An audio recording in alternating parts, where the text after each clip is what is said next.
There's going to be a lot of times when you're at an interview and you're going to find yourself in a situation where, for whatever reason, there'll be a number of gaps in your CV. And sometimes I think a lot of candidates, are not prepared for that question. But if you find yourself in a position where the interviewer recognises a number of gaps, you've got to be very natural with your answer, because a lot of people, what I find, tend to just, blag themselves through it, which I don't think looks good.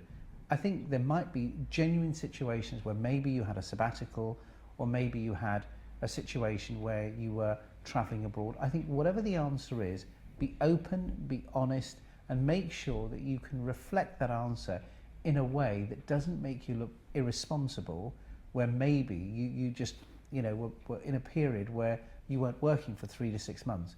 I mean, do remember, at that particular moment in time, if I was interviewing you, I'd be very intently listening to see how credible your answer was. And therefore, I think before you go for the interview, make sure that you read your own CV and see if there's anything glaring that's going to come out, that somebody's going to ask you that question that you're not prepared for. So I suppose the key answer must be open, be honest, and make sure that you think through the day before the interview so that your answer comes across very natural and very relaxed.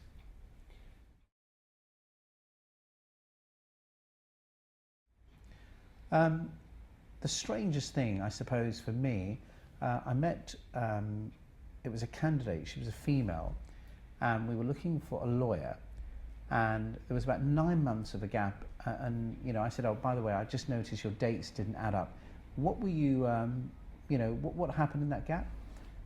She said, I was on holiday in Africa, and I went to a safari, and I fell in love with the animals over there. What was a 2-week safari, I ended up being there for 9 months, basically bringing up chimpanzees, which clearly wasn't the answer I was looking for, because it completely threw me.